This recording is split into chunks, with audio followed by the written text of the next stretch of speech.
12 February 2011 10 student university of Florida से Allison केव में adventure करने जाते हैं। भला इन्हें क्या मालूम था ये एडवेंचर इनकी जान लेने जा रहा है। दो स्टूडेंट्स जहां केव के अंदर फ्रीजिंग वाटर पिट से खुद को बाहर निकालने की भीख मांग रहे होते हैं। ये एक अनफॉर्चुनेट वाकया था एलिसन केव ट्रेजेडी का। एलिसन केव जो कि अमेरिका की डेंजरस केव्स में गिनी जाती है। इस केव के अंदर तंग रास्ते, नुकीले पत्थर जहां से जाना किसी के लिए भी जोखिम भरा काम है। हैरानी की बात यह है इसके अंदर एक फ्री फॉल पिट है जिसकी गहराई 1063 फीट है, जो कि स्टैच्यू ऑफ लिबर्टी की दोगुनी ऊंचाई के बराबर है। फरवरी 2011 जब सर्दी का मौसम एकदम जाने के कगार पर था, लेकिन इतनी सर्दी थी कि लोग अभी भी जैकेट्स पहने हुए थे। यूनिवर्सिटी ऑफ फ्लोरिडा के 10 स्टूडेंट्स अमेरिका के जॉर्जिया में लोकेटेड एलिसन केव में एडवेंचर प्लान करते हैं। इन 10 स्टूडेंट्स में 5 बॉयज़ और 5 गर्ल्स थीं। इस ग्रुप को लीड करने वाला था ग्रांट लॉकेनबार्ग, जिसका 7 दिन बाद बर्थडे था। उसके बाद ये 21 साल का होने वाला था। ग्रांट के बर्थडे से जस्ट पहले ये लोग एडवेंचर प्लान करते हैं, लेकिन ग्रांट लॉकेनबार्ग को कहाँ मालूम था ये एडवेंचर उसकी जान लेने जा रहा है। इन स्टूडेंट्स में ग्रांट और माइकल को केविंग का पहले भी एक्सपीरियंस था। ग्रांट और माइकल दोनों अलग अलग यूनिवर्सिटी में पढ़ाई कर रहे थे, लेकिन दोनों का एकेडमिक सेम था। दोनों ही अच्छे दोस्त थे और एडवेंचर करना उनकी फेवरेट हॉबी में शामिल था। एलिसन केव अमेरिका की 12वीं सबसे गहरी गुफा में शामिल थी और इसे डेंजरस केव्स में गिना जाता है। इतना ही नहीं, इस केव के अंदर एक डीपेस्ट पिट भी है जिसे फैंटास्टिक पिट के नाम से जाना जाता है। ये पिट इतनी गहरी है कि स्टैच्यू ऑफ लिबर्टी जैसी 2 बिल्डिंग्स इसके अंदर फिट हो जाए। ये सभी स्टूडेंट्स यूनिवर्सिटी ऑफ फ्लोरिडा, जो कि इस केव से 643 किलोमीटर दूर थी, एक दिन पहले ही इस केव के करीब जॉर्जिया पहुंच जाते हैं और वाइल्ड लाइफ मैनेजमेंट के करीब होटल बुक कर लेते हैं। ये सभी स्टूडेंट्स कैजुअल ड्रेस पहने हुए थे और सब अपने केविंग टूल गियर के साथ थे, जिसमें हेडलैम्प, हेलमेट और रस्सी भी इनके पास थी। इनका रोड मैप था पहले होटल से बाय कार माउंटेन तक जाए और फिर माउंटेन क्लाइंब कर केव तक जाए। इन्होंने ऐसा ही किया, लेकिन क्लाइंबिंग करने से पहले इन सब ने अपने मोबाइल फ़ोन्स कार में ही रख दिए, क्योंकि केव में नेटवर्क नहीं आता, इसलिए वहाँ फ़ोन ले जाने का कोई फ़ायदा नहीं था। अब ये लोग बिना सोचे समझे आगे बढ़ते हैं। इन्हें नहीं मालूम था ये एक एडवेंचर नहीं, बल्कि इनके साथ दर्दनाक इंसिडेंट होने वाला है। ये एक ऐसा इंसिडेंट था जो इनकी जान लेने जा रहा था। केव का एंट्रेंस काफ़ी टाइट था और इस केव के रास्ते काफ़ी नुकीले और ख़तरनाक थे। ऐसे में इसमें एंटर करते समय एक वक्त में एक ही बंदा जा सकता था। अब ये लोग एक एक करके केव में घुसते हैं और थोड़ी दूर जाने के बाद इन्हें ठंड लगने लगती है, क्योंकि केव में बहुत जगह कोल्ड वाटरफॉल्स थे और जगह जगह पिट्स बने हुए थे। ऐसे में आगे जाना जोखिम भरा था। ग्रांट और माइकल डिसाइड करते हैं कि हम इस केव को कुछ ही दूर तक एक्सप्लोर करेंगे और फिर वापस बाहर आ जाएंगे। सभी स्टूडेंट्स इस पर राजी हो जाते हैं। अब इनका प्लान सेट था कि केव के कुछ ही पार्ट को एक्सप्लोर करना है और फिर वापस आ जाना है। वजह साफ थी, केव के अंदर वेदर कंडीशंस ठीक नहीं थी। ग्रांट और माइकल जो कि शर्ट पहने हुए थे, उन्हें इस फ्रीजिंग एनवायरनमेंट में रुकना मुश्किल हो रहा था। अब ये लोग आगे बढ़ते हैं। कुछ आगे बढ़ने के बाद एक पिट नज़र आती है जो कि वार्म अप पिट थी। ये फैंटास्टिक पिट की तरह ही थी, लेकिन इसकी डेप्थ फैंटास्टिक पिट से कम थी। पर मुश्किल ये थी कि इन्हें फैंटास्टिक पिट की ओर जाने के लिए नेविगेट करना था वार्म अप पिट से, जो कि अपने आप में चैलेंजिंग था। लेकिन ग्रांट और माइकल, जिन्हें पहले से केविंग का एक्सपीरियंस था, ये दोनों पूरे एक्साइटेड थे और बिना सोचे समझे आगे बढ़ते हैं।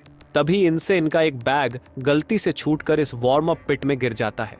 अब प्रॉब्लम बैग का गिरना नहीं था, ज़रूरी था इस बैग के अंदर मौजूद एसेंशियल टूल गियर्स, जो कि केव एक्सप्लोरिंग के लिए ज़रूरी थे। ऐसे में ग्रांट हिम्मत दिखाता है और इस बैग को वार्म अप पिट से निकालने के लिए चल पड़ता है। लेकिन ग्रांट को कहाँ मालूम ये वो अपनी ज़िंदगी की सबसे बड़ी गलती करने जा रहा है। अब तक समय दोपहर के 1:50 हो चुका था और ग्रांट रस्सी के सहारे नीचे उतरता है। वो धीरे धीरे नीचे की ओर जाता है। कुछ नीचे जाने के बाद उसे केव में वाटरफॉल मिलता है, जहाँ वेदर पहले ही इस केव में कोल्ड था। अब इस वाटरफॉल की वजह से और ज़्यादा कोल्ड हो रहा था। ग्रांट नीचे की ओर जाता है। वाटरफॉल ग्रांट को टच करता है। ग्रांट खुद को इससे दूर रखने की कोशिश करता है, क्योंकि इसका पानी बहुत ज़्यादा फ्रीजिंग था। ऐसे में जब ग्रांट खुद को इससे दूर रखने की कोशिश करता है, तभी वो रस्सी में और ज़्यादा उलझ जाता है। अब ग्रांट बिल्कुल भी नहीं हिल पाता। ग्रांट अब पूरी तरह रस्सी में ट्रैप हो चुका था। वाटरफॉल से फ्रीजिंग वाटर उसके ऊपर गिर रहा था, जिससे ग्रांट को एकदम कोल्ड फील हो रहा था। ऐसे में चांसेस थे कि उसे हाइपोथर्मिया हो जाए। ग्रांट आवाज लगाता है, तभी बाहर मौजूद स्टूडेंट्स में माइकल, जिसे केविंग का एक्सपीरियंस था, वो बिना सोचे समझे ग्रांट को बचाने के लिए चल देता है। माइकल को भी नहीं पता था कि उसके साथ क्या होने वाला है और उसका दोस्त ग्रांट किस मुसीबत में फंसा हुआ है। अब जैसे जैसे माइकल नीचे की ओर जा रहा था, उसे भी कोल्ड फील हो रहा था। तभी कुछ और नीचे जाने के बाद वो देखता है कि ग्रांट पूरी तरह रस्सी में जकड़ा हुआ है और ग्रांट कोल्ड की वजह से ज्यादा कुछ बोल भी नहीं पा रहा था। माइकल विश्वास दिलाता है, मैं तुम्हें जल्द ही बचा लूंगा। लेकिन भला माइकल को कहाँ मालूम था कि वो खुद इसी मुसीबत में ट्रैप होने वाला है। माइकल अब ग्रांट की रस्सी को सुलझाने की कोशिश करता है, लेकिन अचानक माइकल भी रस्सी में फंस जाता है। उसे समझ नहीं आता ये मेरे साथ क्या हुआ। अब ग्रांट और माइकल दोनों ही इस फ्रीजिंग वाटरफॉल के नीचे थे। दोनों को काफी ठंड लग रही थी। ऐसे में चांसेस थे उन्हें हाइपोथर्मिया होने के, जिससे उनकी जान को खतरा था। अब ये दोनों लोग ठिठुरते हुए आवाज लगाते हैं, जोर जोर से चिल्लाते हैं।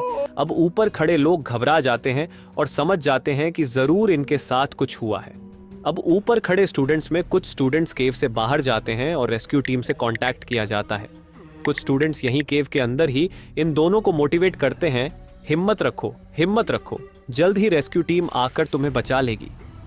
कुछ समय बाद ग्रांट और माइकल की आवाज आनी बंद हो जाती है। तभी रात के 2:15 पर रेस्क्यू टीम पहुंचती है। सबसे पहले रेस्क्यू टीम इन सभी स्टूडेंट्स को कोल्ड से बचाने का इंतजाम करती है। उसके बाद ये रेस्क्यू टीम नीचे जाती है। जब रेस्क्यू टीम नीचे पहुंचती है तो उनके रोंगटे खड़े हो जाते हैं। वे देखते हैं कि ग्रांट और माइकल दोनों ही मर चुके हैं। ऐसे में उनकी मौत फ्रीजिंग वाटरफॉल से हाइपोथर्मिया होने की वजह से हुई थी। जब ये खबर रेस्क्यू टीम ने ऊपर इंतजार कर रहे स्टूडेंट्स को दी तो ये खबर सुनने के बाद उनका बुरा हाल हो गया। अब रेस्क्यू टीम के सामने जो चैलेंज था वो था ग्रांट और माइकल की डेड बॉडीज को बाहर निकालना, जो कि पूरी तरह रस्सी में जकड़े हुए थे। माइकल और ग्रांट दोनों की बॉडीज एक्सट्रीम कोल्ड थी, लेकिन रेस्क्यू टीम के पास सभी टूल गियर थे। ऐसे में रेस्क्यू टीम द्वारा 6 घंटे की कड़ी मेहनत के बाद दोनों को बाहर निकाल लिया गया। अब समय रात के 10 बज चुके थे। अब इनकी डेड बॉडीज को इनकी फैमिली को दिया गया। जहां ये खबर इतनी दर्दनाक थी जिसने यूनिवर्सिटी ऑफ फ्लोरिडा के सभी स्टूडेंट्स को हिलाकर रख दिया, वहीं इनके फैमिली मेंबर्स का भी बुरा हाल था। जहां 7 दिन बाद ग्रांट का बर्थडे सेलिब्रेट किया जाना था, वहीं आज उनके परिवार वाले गम में डूबे हुए थे। दोस्तों, आपके हिसाब से इन स्टूडेंट्स को कैसे बचाया जा सकता था? अपनी राय कमेंट बॉक्स में जरूर दें। इस वीडियो में इतना ही। मिलते हैं आपको नेक्स्ट वीडियो में। तब तक आप सब लोग अपना ख्याल जरूर रखें और हमारे काम को सपोर्ट करने के लिए हमें सब्सक्राइब जरूर करें